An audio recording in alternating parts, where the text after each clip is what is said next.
Dieu mit l'homme qu'il avait créé dans le jardin d'Éden. Deux perspectives s'ouvraient devant cet homme. Il pouvait avoir la vie ou il pouvait mourir.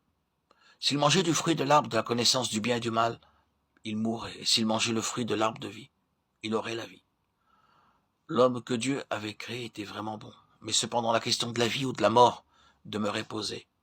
L'homme était capable de réfléchir et de se mouvoir, mais il n'avait pas la vie. Nous n'entendons pas par là qu'il n'était pas vivant, car selon les normes de la vie naturelle de l'homme, il était bien vivant. Dans Genèse 2:7, nous avons pu lire que l'homme devint une âme vivante. Cependant, compte tenu de ce que représentait l'arbre de vie, l'homme n'avait pas cette vie-là. Il avait la possibilité de réfléchir et d'éprouver des sentiments. Ce sont les principales fonctions de l'âme. Toutefois, il n'avait pas la vie qui était typifiée par l'arbre de vie. Par cet exemple, nous découvrons que la vie est plus profonde que les sentiments et que l'intelligence. Tout dans le christianisme peut être contrefait. Une fausse repentance, une fausse conversion, un faux zèle, un faux amour. On peut aussi contrefaire l'activité du Saint-Esprit et même contrefaire la vie. Combien de chrétiens considèrent que les bons sentiments sont la vie? Ils estiment qu'une atmosphère chaleureuse et qu'une voix puissante sont pleines de vie. Ils ne peuvent pas faire la distinction entre la vie et les sentiments, ne sachant pas que la première chose est plus profonde que la seconde. Une autre catégorie de chrétiens estimeront que la vie, c'est une pensée noble, et qui n'est pas dans les émotions fortes. S'ils découvrent dans un message des pensées qui les défient, des termes brillants et des arguments convaincants, ils les considèrent comme étant la vie. Mais ceux qui ont l'expérience et qui ont été enseignés nous diront que la vie est plus profonde que les sentiments ou l'intelligence. En outre, la vie n'est pas l'action, ce n'est pas parce que quelqu'un est très vif, enthousiaste et actif qu'il pourra être dit que ces choses sont la vie. La personne est vraiment active, mais cela ne peut pas être pour autant qualifié de vie. L'homme, dans ce cas, œuvre au lieu de laisser la vie s'exprimer. Toutefois, nous n'insinuons pas ici qu'il n'y a ni pensée, ni sentiment, ni action dans la vie. Nous voulons simplement affirmer que la vie n'est pas l'intelligence, ni les sentiments, ni l'action.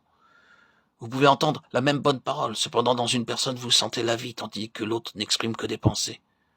Vous pouvez ressentir une forte émotion en rencontrant une certaine personne, mais ne rencontrer la vie que dans quelqu'un d'autre.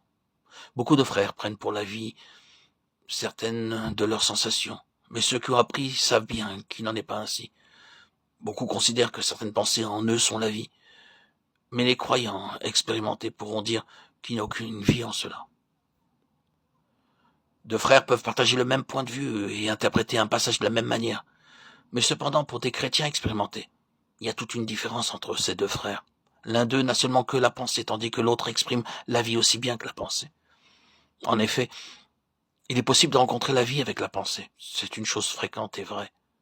Pourtant, nous n'entrons pas en contact avec la vie par le seul contact avec une pensée. Ce sont deux choses tout à fait distinctes. Il y a tellement de gens qui pensent que parce qu'ils disent les mêmes paroles, ils font partie de la même réalité spirituelle. Mais ce n'est pas vrai. Il est possible que ces mêmes paroles restent dans le domaine de la pensée pour l'un et qu'elles expriment la vie pour l'autre. Je suis la vie, dit le Seigneur. La vie n'est donc pas quelque chose en dehors de Christ. C'est Christ lui-même. Si elle n'est qu'une chose, elle est morte. La vie dont beaucoup de chrétiens parlent n'est qu'une chose qui est produite par eux-mêmes. Nous avons vraiment besoin de la grâce du Seigneur dans ce domaine. Nous savons ce qu'est la pensée, ce que sont les sentiments et ce qu'est l'activité. Cependant, il nous manque une claire appréciation de ce qu'est la vie. Demandons au Seigneur de nous faire voir ce qu'est réellement la vie. Et un jour, lorsque cette révélation nous sera accordée, nous connaîtrons tout naturellement ce qu'est cette vie. Et alors, nous pourrons toucher le Seigneur.